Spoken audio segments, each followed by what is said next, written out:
Pinocchio. Once there lived a poor carpenter named Geppetto. He made his living by making puppets. One day he carved a puppet out of a piece of magical wood. When he carved out its eyes, they blinked.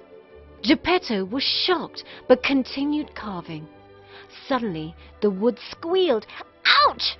That hurt! The puppet was alive.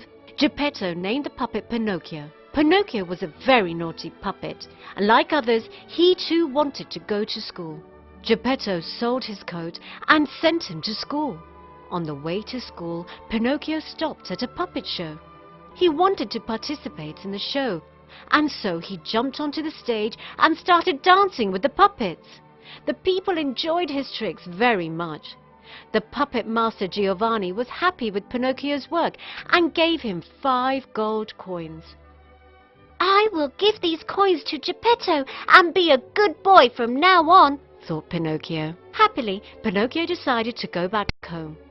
On the way back, he met a clever cat and a sly fox. When they came to know that Pinocchio had gold coins, they tried to steal it by weaving a story. "If you give us your coins, we will bury it in the field of wonders, and the coins will grow." But Pinocchio hid the coins in his mouth, and the wicked duo failed in their mission. When they failed, they hanged Pinocchio to a tree and ran away. Pinocchio cried loudly for help. A kind fairy, hearing his call, came to help and set him free. Pinocchio told a sad story of a mean father to save himself from embarrassment. However, every time he told a lie, his nose became longer. He pleaded, "Oh, fairy, please stop my nose from growing further." "Stop telling more lies, or else your nose will grow longer and longer. Stop being naughty, or else you will get into trouble," she warned. "Go home and give the gold coins to your father." But Pinocchio was a mischievous and naughty boy. He did not pay heed to the warning of the fairy and left for Toyland with his friend Lampwick, who was a lazy boy.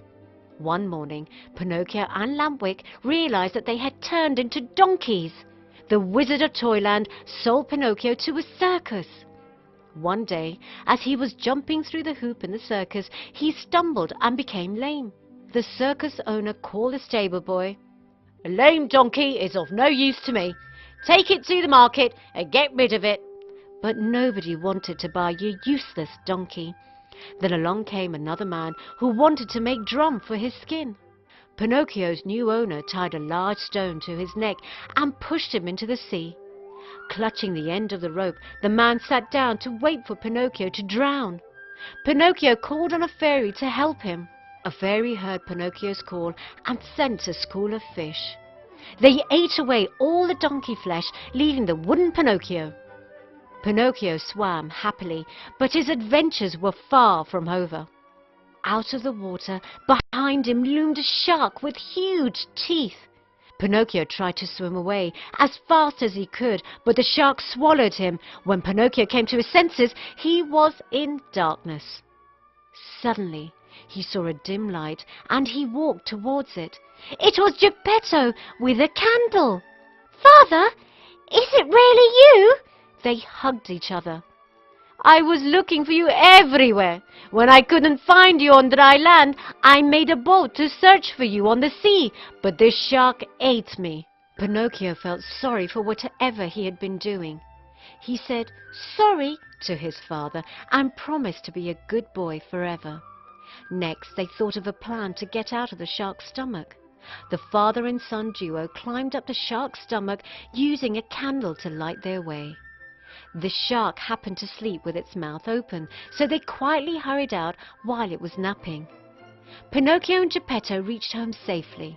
On reaching home, Pinocchio fed his father and took good care of him. The kind fairy who had been watching Pinocchio appeared again and said, "You have indeed become very good. I shall reward you for your goodness."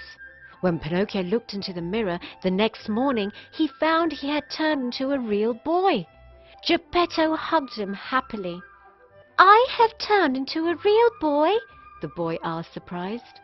"There!" exclaimed Geppetto, pointing at him. You've shown you're a real boy with a real kind heart.